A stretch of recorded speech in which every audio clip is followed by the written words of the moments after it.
అయ్యా, దేవుడిచ్చిన ప్రసాదం అనుకుని నలుగురిని కన్నాను. ముగ్గురికి పెళ్లి చేయగలిగానయ్యా. ఈ ఊరు ఏమిచ్చినా మీరు తీసుకుంటారు కదయ్యా. ఇది మిగిలిపోయింది. తమరే ఏదో ఒకటి చెయ్యండి అయ్యా. అయ్యో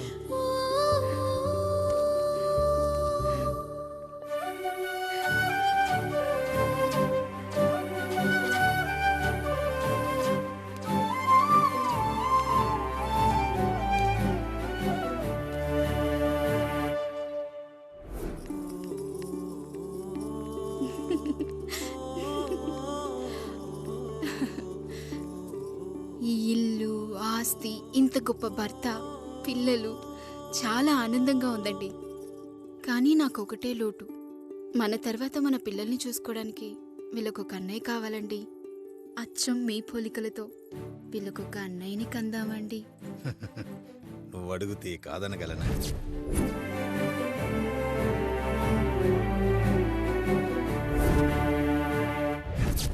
నానా రాయుడెక్కడా? ఇప్పుడే వస్తున్నాను నాన్న.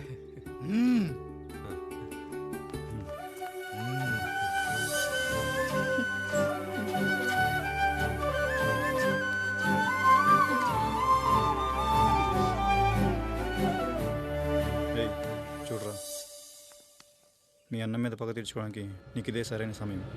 పర్లేదంటావా? ఏం పర్వాలేదు. అయ్యా ఎరా రంగా, ఏం కావాలో అడగరా. నీకంటూ ఏమి ఇవ్వలేదు, నువ్వు ఏమి అడగలేదు. చెప్పరా. మా అన్నకు నాకు పడట్లేదయ్యా. తోడ పుట్టినవాడని చాలా సహించాను.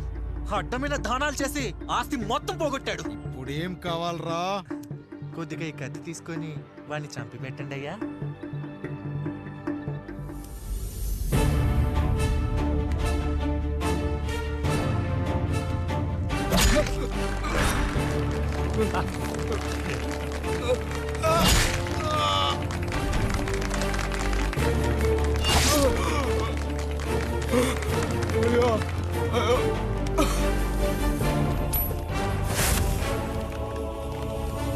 నాయుడు, అన్యాయంగా మా నాన్నని చంపేశావు. గుర్తుంచుకో, ఈ నాయుడి కొడుకు నీ కుటుంబం పాలిట సైనికుడిగా మారబోతున్నాడు. నిన్ను, నీ కొడుకుని, ఆడికి పుట్టబోయే కొడుకుని అందరినీ లేపేస్తా.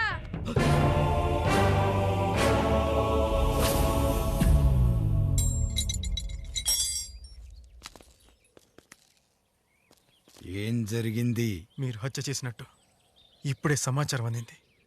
తగిన సాక్ష్యాధారాలు పరిశీలించిన పిమ్మట మీకు యావజ్జీవ కారాగార శిక్ష, 2000 రూపాయల జరిమానా విధిస్తూ అరెస్ట్ చేస్తున్నాను. అయ్యగారు నా కోసం చేసిన త్యాగాన్ని హత్య అంటుందా మీ చట్టం? ఇదెక్కడ న్యాయం? మనిషికి ఇచ్చిన మాట నిలబెట్టుకుంటే అరెస్ట్ చేస్తారా? ఏ దేశంలో ఉంది చట్టం? నన్ను ఏం చేయమంటారు రాయుడు గారు? 9వ తరగతి చదివి ఊర్లో గాలికి తిరుగుతున్నా నన్ను మీ మనిషి ఒకడు పోలీస్ స్టేషన్లో ఉండాలని నన్ను ఎస్ఐన్ చేశారు. సాటి మనిషిని స్వేచ్ఛగా హత్య చేసుకోవాలని దౌర్భాగ్య స్థితిలో బతుకుతున్నాం మనం.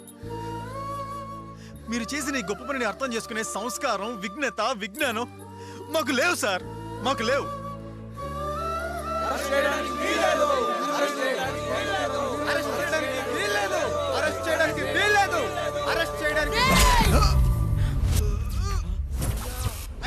నాయుడు గారు,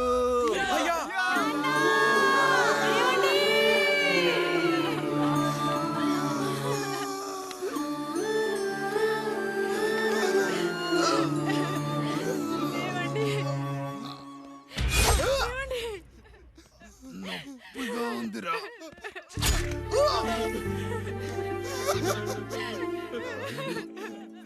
సుధా, నేను లేకుండా ఎలా ఉండగా?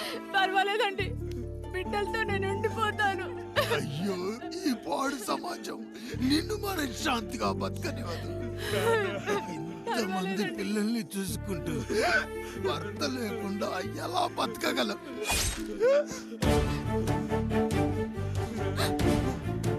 వద్దండి.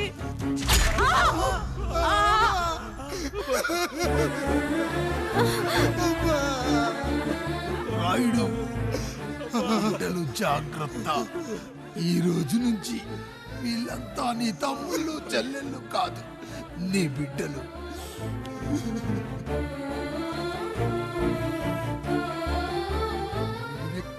వెళ్ళనురా. నీ కష్టం వస్తే ఒక్కసారి నాన్న అని పిలవరా. ఆ సమాధిలోంచి అయినా లేచొస్తా.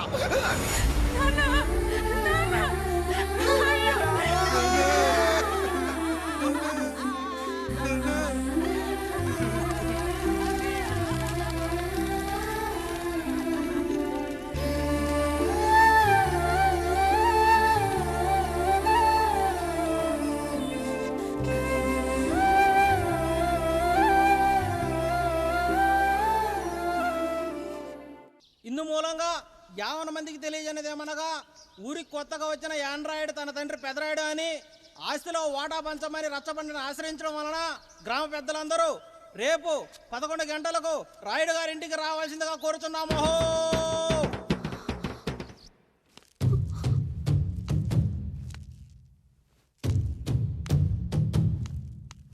ఎందుకొచ్చారు? తన తాత పాపారాయుడు గారు ఆస్తి తనకు కూడా కావాలంటూ పంచాయతీలో ఫిర్యాదు చేశాడయ్యా.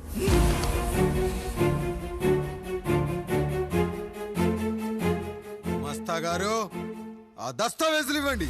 అయ్యా, మరి మా సంగతి ఏంటి? అడగరేంటి? అవునన్నయ్య. ఈరోజు మీ పన్మేష్ కొడుకొచ్చాడు, రేపు ఆ పాల్దాన్ కూతురు వస్తుంది. ఇలా వచ్చినోళ్ళంతా మీ సంతానమేని తెలిసాక అదిగో ఆ కాముడు చెప్పినట్టు మా ఆయన వాటా కిందో బాత్రూము, నాకో సబ్బు బిల్ల, నా పుట్టబోయే బిడ్డకో బొట్టు బిల్ల, ఇదే మిగులుతుంది. అయినా ఊరి జనాభా కన్నా అన్నయ్య పిల్లల సంఖ్య ఎక్కువైపోతుంది. వాళ్ళందరూ ఇంటి మీదకి వచ్చే లోపు మా ఆస్తి మాకు ఇచ్చేస్తే మా బతుకులు మేము బతికేస్తాంగా. అవునన్నయ్య, మా ఆస్తి మాకు కావాలంతే. ఎవరిని పట్టుకుని ఏం మాట్లాడుతున్నారయ్యా? గా ఉన్నప్పటి నుంచి ఆయన మిమ్మల్ని సాగుతూ ఉన్నారు.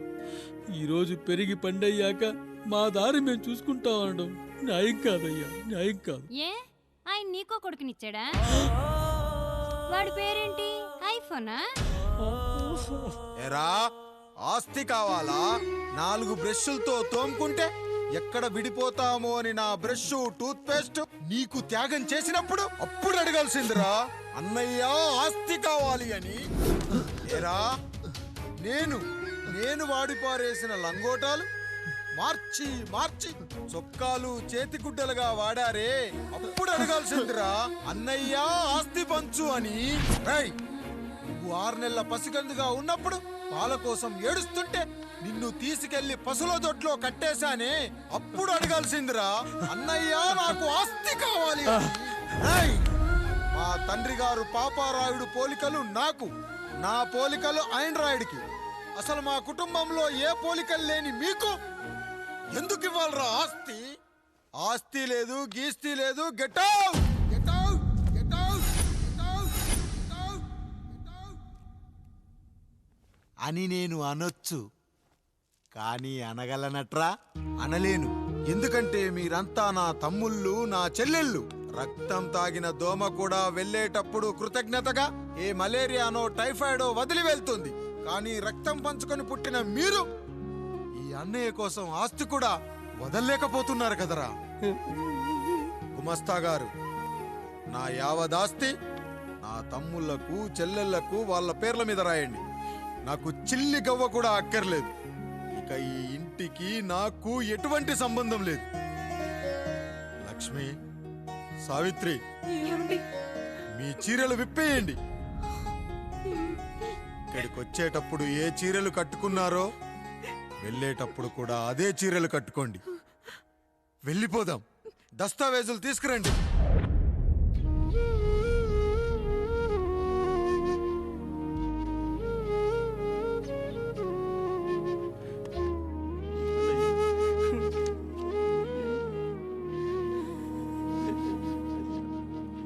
ఇక ఈ ఇంట్లో నా పేరు వినపడితే నా తమ్ముళ్ళు చెల్లెళ్ళు బాధపడతారయ్యా. ఈ ఇంట్లోనే కాదు, ఈ దస్తావేజులో కూడా నా పేరు ఉండకూడదు. నేను ఇక్కడ సంతకం పెట్టి వీళ్ళ మనసు నొప్పించలేను. అయ్యా, మొత్తం వదిలేసి మీరెలా బతుకుతారయ్యా? ఎండకు నీడలా, వర్షానికి గొడుగులా నన్ను ఇన్నాళ్ళు కాపాడింది. కష్టాల్లో సుఖాల్లో నాకు తోడుగా నిలిచింది. నా నిజమైన ఆస్తిని, కుటుంబ గౌరవాన్ని కాపాడింది. ఇదేరా నా ఆస్తి అంతస్తు. ఇది మా నాన్నగారిచ్చిన లంగోట. బంగారం లాంటి తమ్ముళ్ళే లేనప్పుడు నాకు మాత్రం ఈ బట్టలెందుకురా?